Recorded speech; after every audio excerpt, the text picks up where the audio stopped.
Okay, a very warm welcome, everybody, to our latest Zoom evening with Dive Worldwide. We've got quite a few people that are joining us this evening, so I'll just give people a few moments to join before I start properly.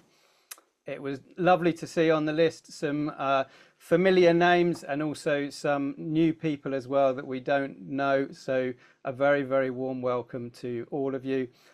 And I hope you enjoy our talk this evening. So my name is Phil from Dive Worldwide. I'm really excited to be here this evening to talk to you about a very, very special place called Kimbe Bay in Papua New Guinea. It's a beautiful area of reefs and seamounts and wonderful biodiversity. Really, really a special place. We're recording this evening for a few people that can't join this evening, so please be aware. It's only the panelists that can be seen, so you're not on video. Don't worry, but I just need to mention it. We're joined this evening by our very good friend Simon Rogerson. Good evening, Simon.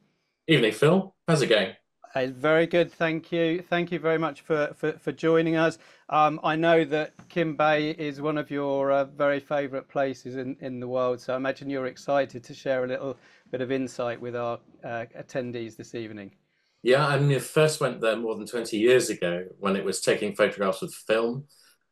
It's been celebrated for a really long time because of a National Geographic story. David Dubélé went there in the tail end of the 80s. And it was fated at the time as saying, this is the most amazing new place. Nobody's ever seen anything like it. And all the world's greatest photographers all kind of made this kind of pilgrimage to Kimbe Bay. And they all wrote stories for the magazines in their own countries, and it became this legendary place. And then it slightly fell under the radar a bit, but it's still the sort of place where it sort of passes into legend, and it still has incredibly good diving. Nothing's really changed that much. And the great thing is that it's quite hard to get to. And when you get there, it's pretty much all for you. There are liverboards that pass through, not many of them, and they tend to do outer places, which actually are more or less the same as the reefs close to Kimbe itself, close to Walindi Bay Plantation. That's why I'm doing a sort of a land-based thing instead of a liverboard-based. The resort's very comfortable, food's excellent. There's a great bar, very famous bar, one of the great diving bars, well-stocked bar. Australians, the world's greatest Always bartender. important. Yeah, definitely. Good. Well, and the diving's really good. Wonderful. Well, we'll look into getting into the detail of all of that. Just to get us going and set the scene for everybody and transport them from their lounges for a moment. If I can press the right buttons, I'm just going to share a little video. This is a video shot in the wider area of Kimbe Bay. Hopefully, gives you a little bit of a flavour of what to expect in the area and to get you in the mood. So hopefully you can see my screen now with a little bit of luck. And here we go. And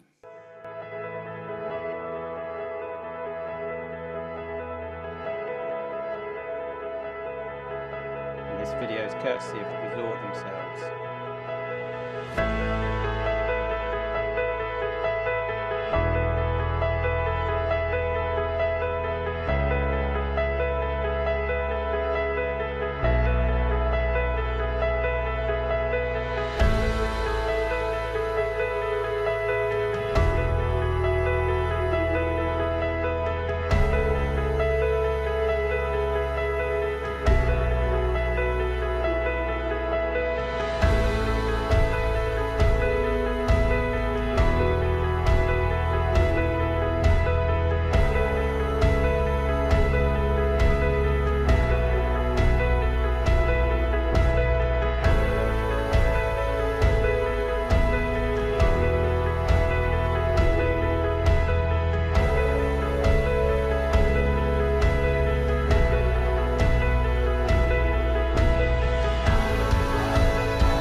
Okay, so hopefully that gives you a little bit of a flavour. I hope that got to play okay, or we don't want that going again. Um, so sometimes videos on Zoom can be a little bit pixelated, but I hope you managed to see that, and it gave you a good idea of the area we're talking about this evening, and some of the very special reefs and diving that you can see there. So before we hand over to Simon, who's going to give a little presentation to you, let me just explain what we're going to do this evening. So Simon's going to talk about some of his experiences in Kimbe Bay and some of the wonderful marine life that can be found there as well. We've got a chat on this webinar, and there's a Q&A as well. So feel free, as you think of questions, to pop them on there.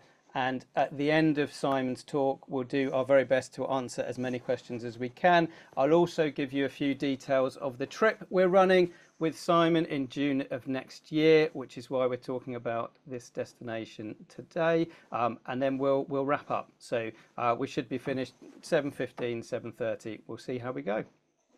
Okay, so that's the plan.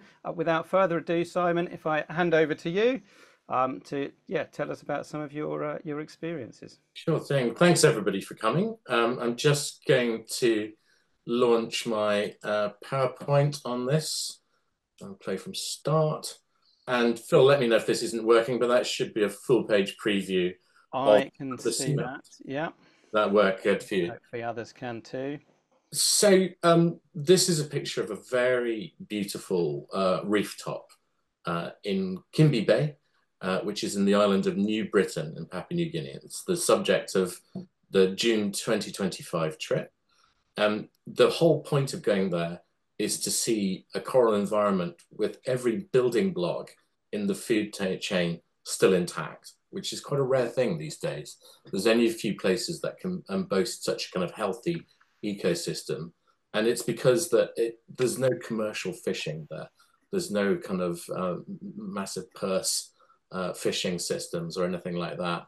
There's very low local subsistence fishing. And as a result, the environment's still in a really good shape. So you get these beautiful reef tops, which is kind of a real symbol of that area. And Papua New Guinea is, of course, a richly romantic destination. It's the very essence of adventure. This has taken, and lots of cultural stuff goes on there. There are loads and loads of different tribes across Papua New Guinea. And a lot of them are separated from each other by geography, by harsh mountain ranges or difficult impassable parts of the coastline.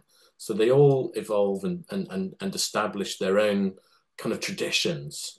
They can have quite warlike attitudes to each other, but where we're going, they're very nice to visitors. So we should have quite a nice time, hopefully get an opportunity to do a cultural visit somewhere along the lines as well. Maybe a sing-sing is what they call it when there's a bit of singing going on as well.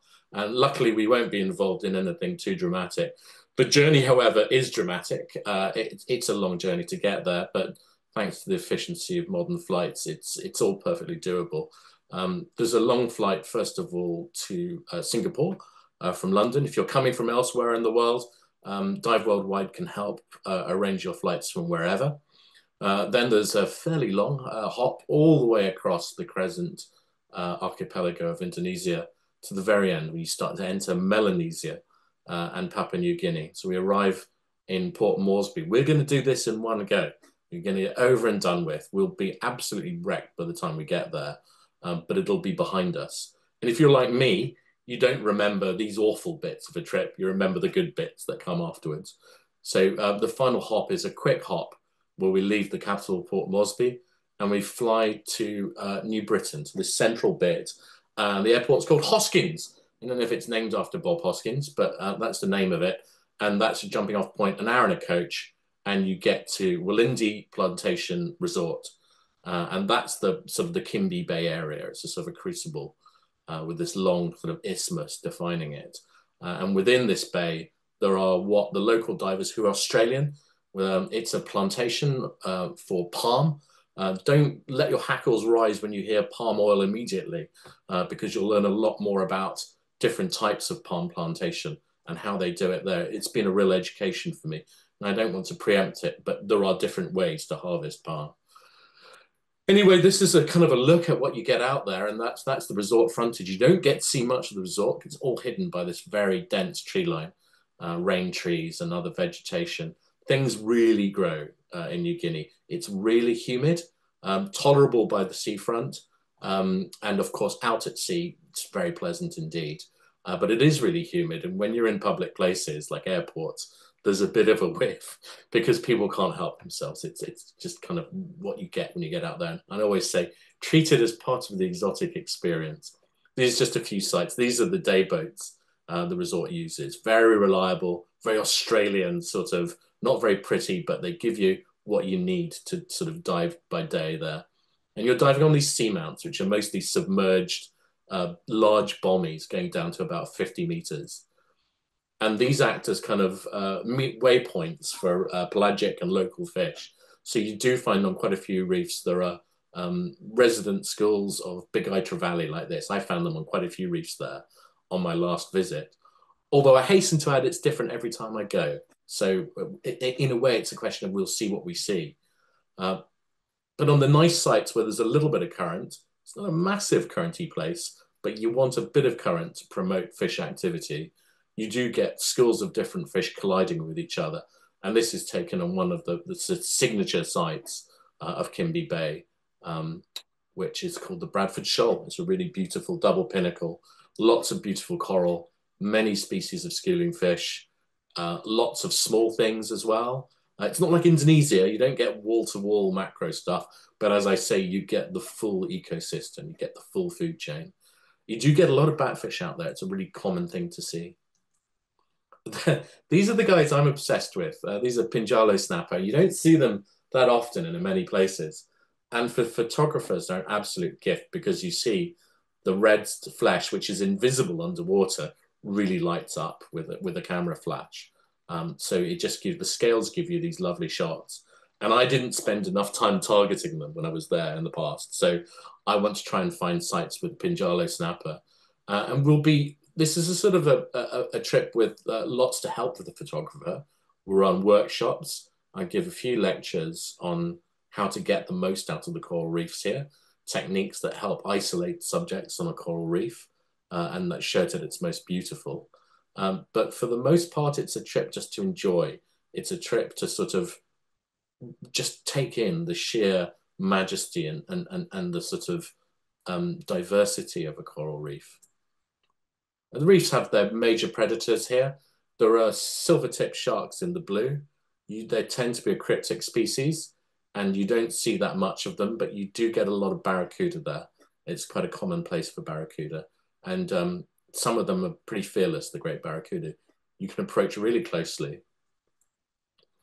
And then on the reef itself, there are lots of little vignettes, lots of kind of critters, which of course the guides will help us find. It's never easy.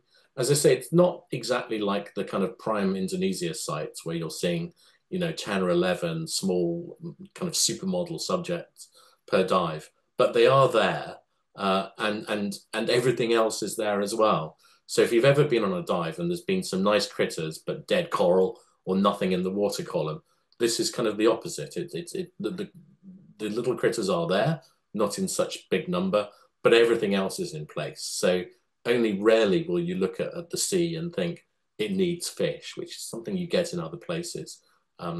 There's a good smattering of life. You do get these pygmy seahorses there in their particular pink corals. This is the Hippocampus denise variety, which are very small. It looks like 2 grains of rice that have been stitched together. But if you've got a nice camera, and if you have the Olympus TG series, it has not too expensive, and it's got a really nice macro setting called microscope setting, and you'd be able to get shots like this very easily in Kimbe. And some of the other regular macro supermodels are there, like the ever popular emperor shrimp, and out there you tend to get them on this local variety of sea slug. They seem to love riding around on sea slugs. I mean, who wouldn't, right? And various types of shrimp. It's a really fishy place, and you'll see lots of shrimp gobies and mimic gobies, fire gobies, and actually flasher wrasse, which I've never really had much luck with. They're the wrasse which when they put out their fins in a display, the whole animal completely transforms. It's a really challenging subject, but it'd be a lovely thing to concentrate on for a dive or two. This is the variety you get there. You get the little crab life. You get loads of, you probably see 5 or 6 different species of anemone fish and some beautiful anemones there. They have all sorts of different anemones. That's the spine cheek, which is one of my personal favorites. And you get these lovely Anthias basslets as well, deep purple, very New Guinea kind of endemic type species. And for some reason, commensalism there is really big. So if there's a whip coral, the chances are it's absolutely covered in whip coral gobies, as you see in the picture on the lower right there. There are quite a few turtles there, mostly hawksbill, and they're a little bit tame because I think in the past, and maybe in the present, I don't know for sure, some of the divers, the dive staff, feed them. They find a type of sponge that the turtle really likes and they tempt them with it. So sometimes they come too close, thinking that you've got a bit of special sponge for them to munch on. But they're there, and we should see them.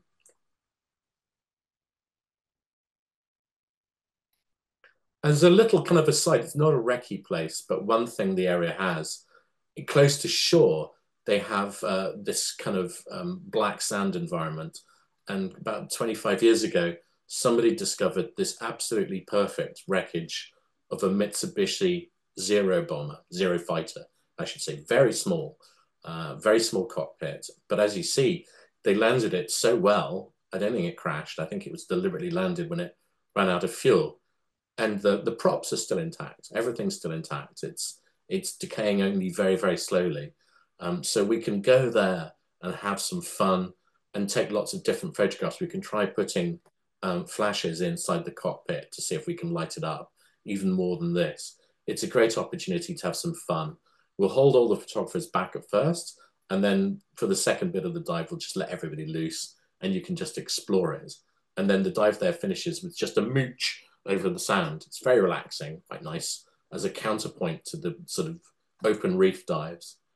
But this is what the area is all about, really. It's visual diving. One of the founders of the resort, a lady called Cecily Benjamin, said that it's visual diving. It's all about, it could be made for the page. That's why magazine journalists loved it so much in the 80s and the 90s. It gave them these super saturated colors, and you get loads of really lovely backgrounds if you're a photographer. And we'll talk about how to use the background when we're out there. I don't believe in saturating our guests with loads and loads of talks, but I believe in responding to the need and demand. So we'll see how people feel. Quite often when you get into a trip, people just want to go to the bar in the evening, but maybe I can offer a little bit of natural history, a little bit of eco-awareness, and a little bit of photography. I do want this to be an emphasis on photography because there are ways that you can get more from these reefs, and the timing of the dive is important as well. Everything's colorful, right down to the reef turf, the little things you see on the reef. You see loads of these sea squirts, and they do have a lovely background. You quite often get shrimps and little triple fins and blennies on them, and they just look beautiful, don't they? Everything there seems to be like a Christmas decoration. These crinoids, you see colorful crinoids in this golden phase all over the reefs there. So it's something that I'm showing you just because it's typical.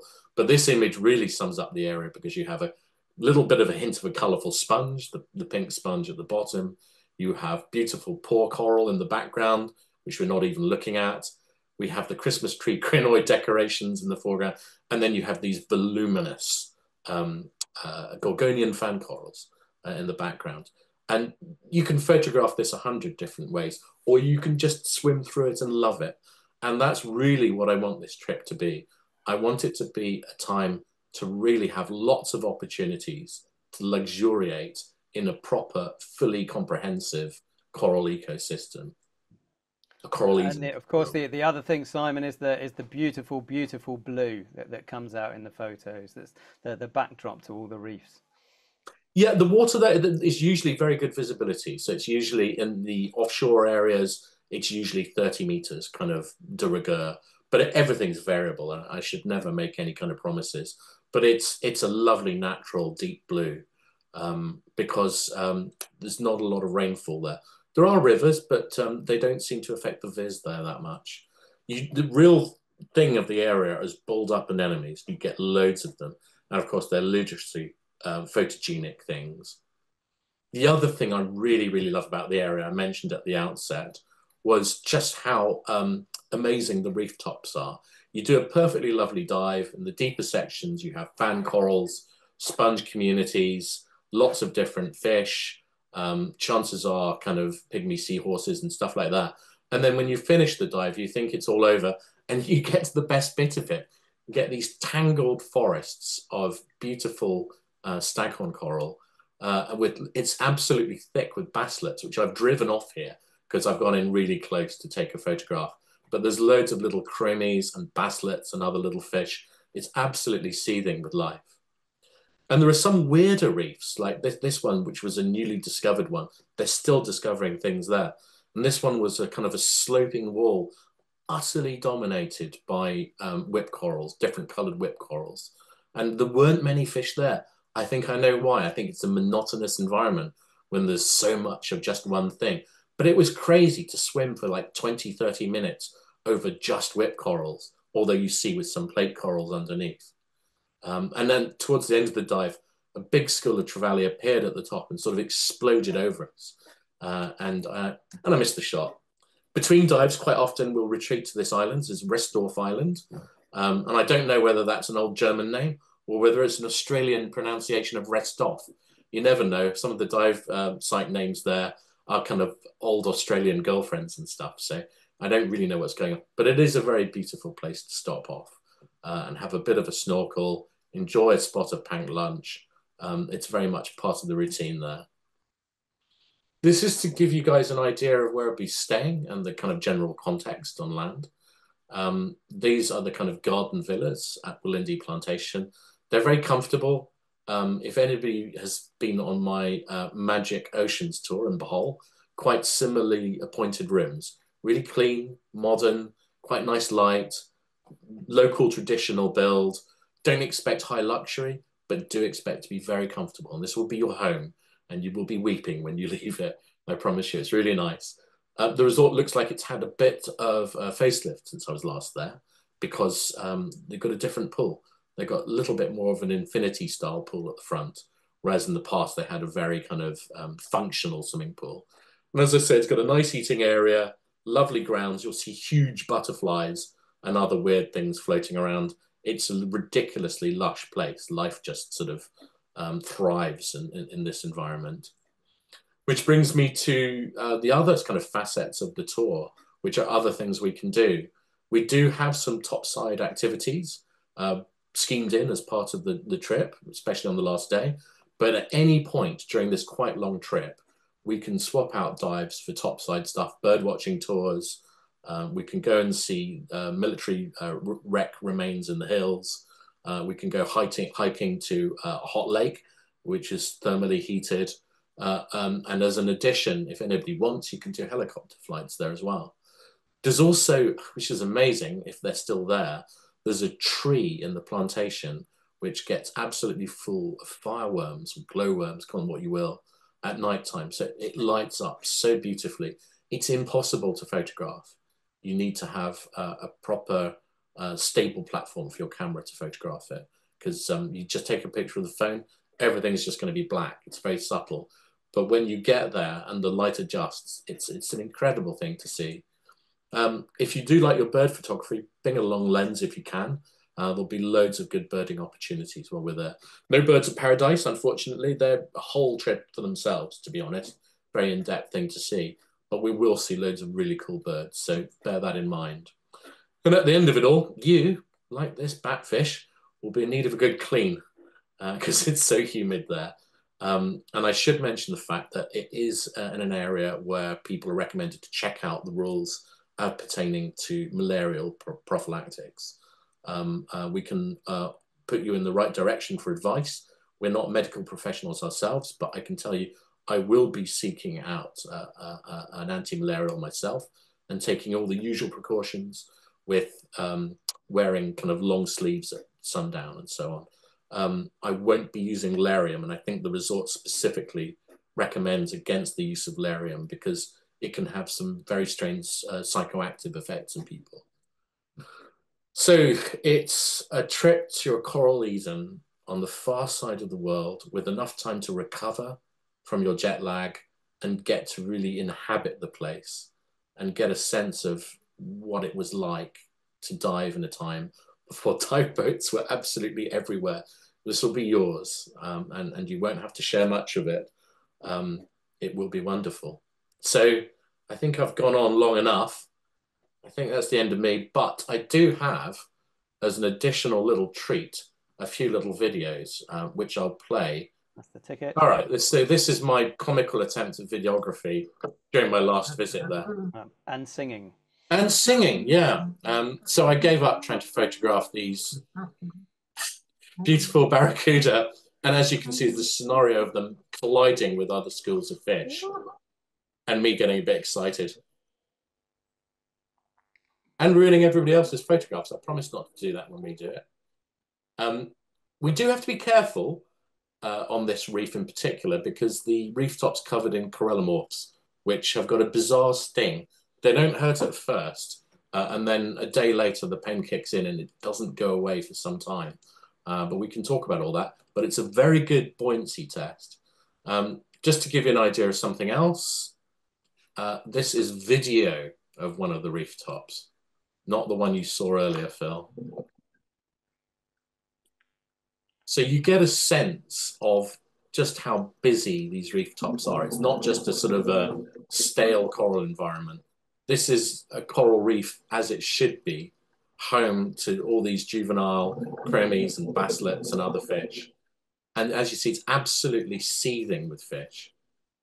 And at the end of a dive, to swim up and down one of these reef tops, just as the icing on the cake, you don't even have any more decompression to do, no more safety stops. It's so shallow. And I want to go here towards the end of the day when we'll get hopefully dappled light at the surface and rays coming down. And it would just make it even more serene and perfect. Yeah, it's beautiful already, isn't it? Amazing. Yeah. And so I left. That was one of my last dives when I was there last time. And I thought, gosh, you see the other reef fish just milling around. That's just the surface. All right. And one last video. This was taken by one of the dive guides there. He hopped just as a guide with a GoPro. So if you're bringing a GoPro, this is the best way to photograph the reef tops because it's so unintrusive. You can just hold it in front of these fish and just watch them do their thing. It's the most relaxing thing. And he popped back onto the boat and just played this video. You hear that lovely sound of them pinging in and out of the reef. And look at the pristine state of that coral. Yeah, it's beautiful, isn't All it? of the little polyps and everything still intact. We'll have to make sure our buoyancy is on point for this trip. We don't want to leave anything but good impressions.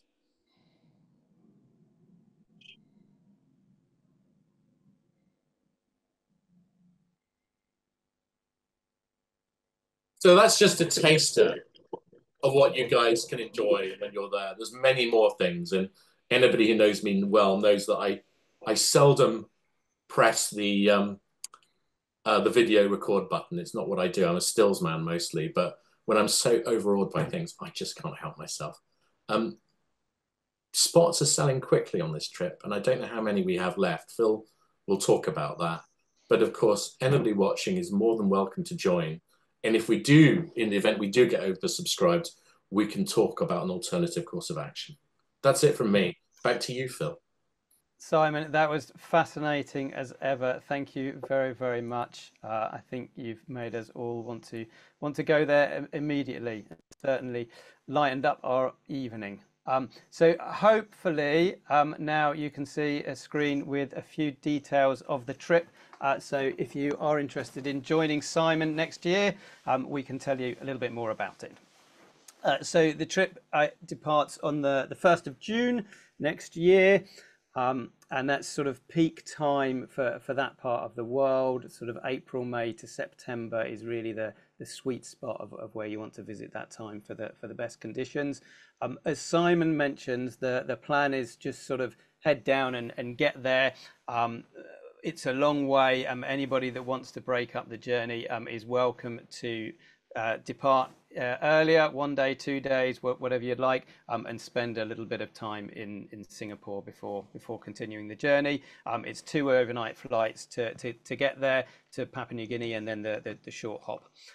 So 1st of June is when most of the group will be departing. The whole trip is 15 days, and it's from 6,745 per person.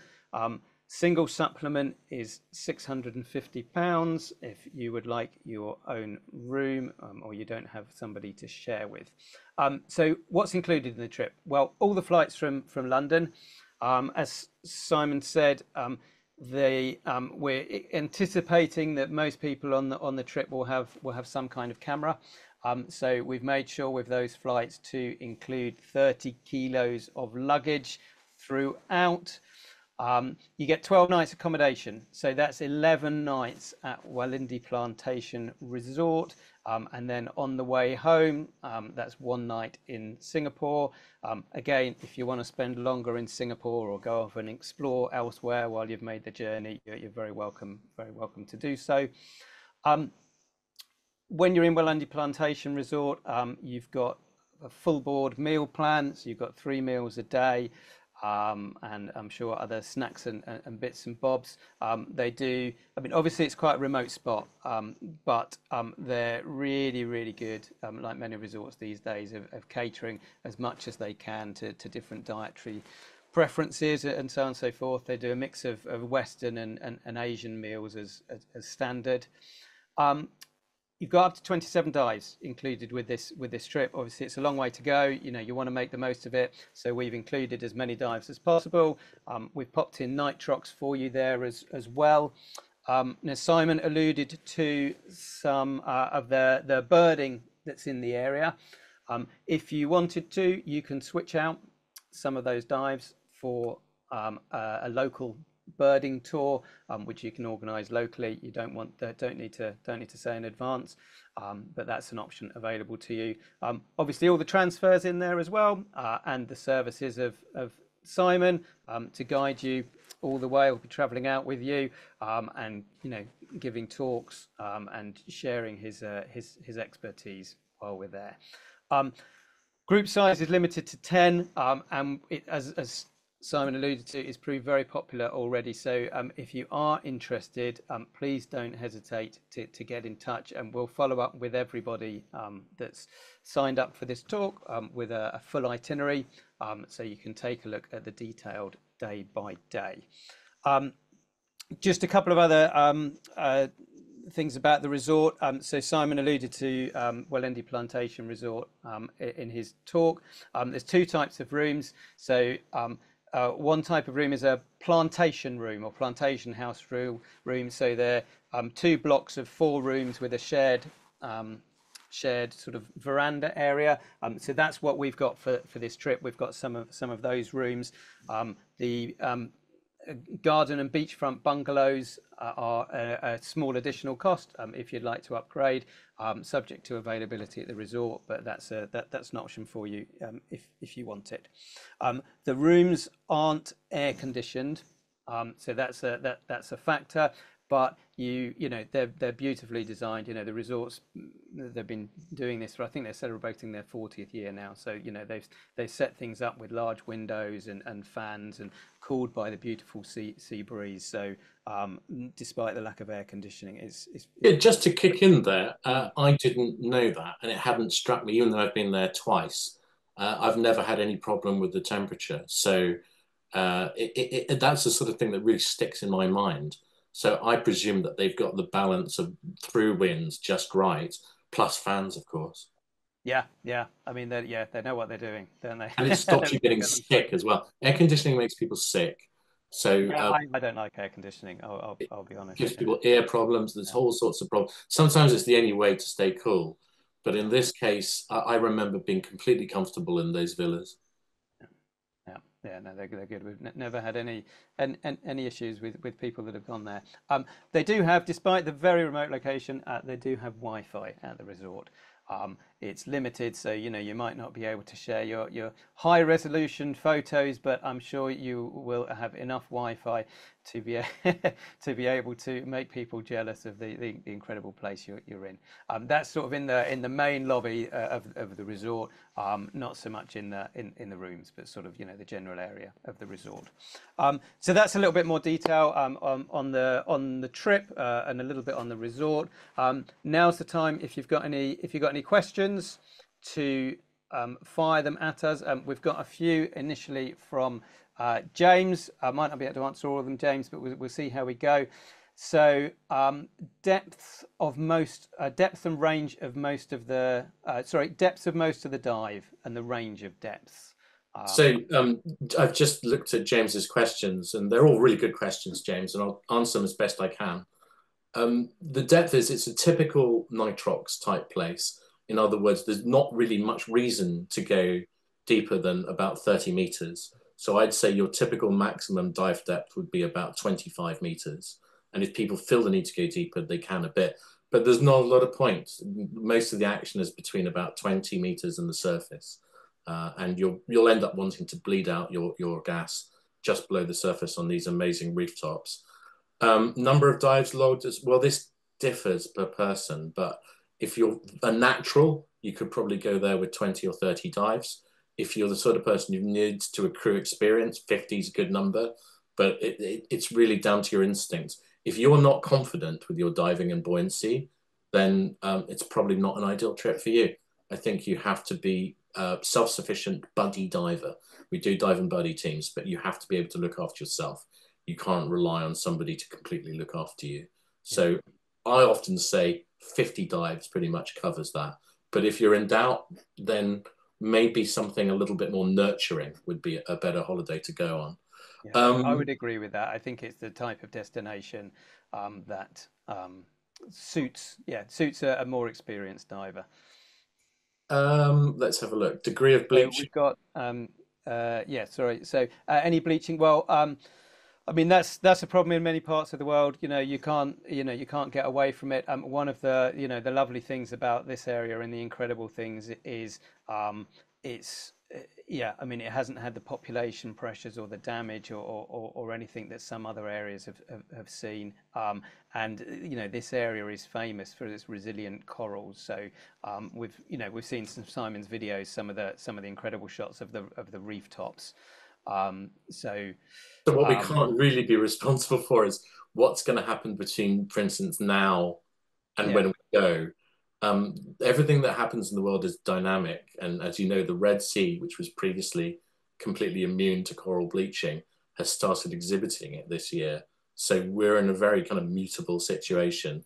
However, exactly as Phil says, it's a very resilient part of the world with not so many environmental pressures. So, and the coral there is used to quite a high temperature range. It gets used to getting to about 30 degrees. During the time we're going to be there, we should have very warm water. Yes, yeah, it should be beautiful. I mean, it's timed for the peak, but also in those kind of areas where you've got a lot of upwelling and deep water all around, it really does help in terms of the health of the reefs. And this area is very very lucky with the seamounts and the depths of water around, which is one of the reasons it's so healthy. We've got another question about the possibility to travel inland by river. I'm not aware. There's certain tours you can do. There's a few tours you can do from Welindi Plantation Resort. I'm not aware that there's it's an area where you can go inland by river. But of course, there's other things you could do if you wanted to after the trip in other areas of Papua New Guinea. I mean that would be an add-on, and it would be something. If you, for instance, another thing that James brought up is maybe wanting to spend a lot of time there, which is possible, but you'd be doing the other sections of the trip as a solo project, basically. Yes, and exactly. Very and much. I mean, you're flying via Singapore, so that's the route out. So it opens up all sorts of options for Indonesia, Thailand, Malaysia. All of those areas. Yeah. We've got a few other comments and questions. Dave says, I assume this is to you, Simon, because I don't think I know Dave. I'm not going to lie, seeing you has brought a tear of joy to my eyes. So that's nice. So this is the effect I have. It could be a tear of pain. David was an art editor, a very, very good art editor who worked with me back in the day on Dive magazine. Best one I've ever Ah, very good. Okay, He lovely. is a Yeah, gifted gentleman, and yeah, he joined me on a few dive trips. It was great having a diver who was an art editor because he had a very big creative input on how the magazine looked, and he's a gifted man. yeah. And if you feel like coming, Dave, it would be lovely to see you. It's Yeah, not so far from Australia. you'd be But very thank you for welcome. joining us tonight, mate. Yeah, It's it must be late. Yeah. Tony asks, any house reef diving is his first question. So they do have a house reef, but it's a couple 2-minute boat journey. So it's not from shore. Is that right, Simon? Yeah, Hanging Gardens. It's a kind of sponge community, which is a bit unusual, called Hanging Gardens because these That sounds a great bit big different. rope sponges hang like curtains from the reef. It's not a very biodiverse place, and there is night diving on offer. It's worth doing a few, but I'd recommend sticking to 3 dives a day for the most part, getting in a few night dives to see what they're like. But I did a night dive on Hanging Gardens and it was quite quiet, to be honest. What it doesn't have is a place you can just walk into the water and walk out. There's not that sort of house reef, but everything's not too far away. So you're not doing sort of 2-hour boat journeys. Yeah. It's going to be typically about half an hour, 40 minutes, and then you're on a pristine seamount. Yeah. I think the resort say they've got at least 25 regularly dive sites within an hour. So yeah, there's plenty to choose from. I'm sure there's a few that you'd want to repeat on the trip, but there's almost enough dive sites that they regularly visit to not have to repeat any during the week. Yeah, Um, you've just got to see which ones are working and work out what the group is enjoying, and then we prioritize that. yeah. Um, uh, what else we got? Let's just see if we got any other questions. Mark asks, what level of experience are you happy to take along? So I think we've mentioned about that. So we've not actually set a minimum on the trip, but yeah, as a guide, I mean, this is a very special place. The reefs are beautiful, so requires the good buoyancy. It's the destination that lends itself to good photography. That again needs good buoyancy and obviously yeah is quite remote. So they're expecting divers to go there that know their stuff and are competent. What else have we got? Typical water temperature. I think we've mentioned that in June, probably, what would you say, 27, 28, Simon? Yeah, 28 upwards, actually. It could be Yeah, even a little bit higher. yeah, I would say bring a full length suit, though. Don't bring a shorty unless you're very, very good with your buoyancy, because there are things that sting, and it's a long way from a hospital. And the other recommendation I'm going to make is if you want to get good insurance, which you need for this trip, buy Dan Insurance. The guys in the resort have seen emergencies in the past, and certain insurers who don't really support divers as well as they should. However, there's never been any discussion with Dan. If you have Dan Insurance, you'll be looked after. yeah. I would agree with that. I think it might even be compulsory, given the remote location. Yeah. Sophie would like to know if you will protect her from spiders. Do you recall coming across any spiders? I didn't actually. They are certainly there, and the moment I say, "Don't worry about the spiders," at times at night time there are huge amounts of insects that gather around some of the lights you see, but they're not on you all the time. I found a praying mantis last time in my room, quite Oh wow, spooky thing, that's nice. doing a little dance on my water bottle. Sophie usually gets covered with geckos, so Sophie, if you get The your geckos will waterguard eat the gecko. spiders, surely. Yeah. I literally have a photograph with a gecko crawling up Sophie. Sophie's one of our towers of strength on these trips, and she's a very experienced diver. She's technically the most senior dive instructor in Britain. She's the national diving officer of the British Sub-Aqua Club. So she's a handy lady to have around. And if you have pouch weights in your BCD, prepare to have her make mock of your setup. Yeah. Very good. And one last question from your good friend Dave from Down Under, about booking when coming from Sydney. So Dave, we would still book the main trip. Maybe we can have a chat. We can book flights from Australia as well, or we can, leave you to book your own flights, and we'll arrange everything else. But because it's a group trip, just get in touch with us, and we'll sort you out as you need us to. I think that's all the questions that we've had. So it just leaves me to say a big, oh, we've done questions. Look, there we go. To say thank you very much to everybody that's joined this evening. I hope that has been very rewarding for you, and very interesting insight into what is an incredible area. As I said, if you're interested to join Simon next year, we are running out of spaces on the trip. There is hot demand, so please do not hesitate to get in touch. If you're looking at a dive trip in general, then go to our website, order the brochure, and have a browse, and you'll find hopefully lots of other inspiration in there.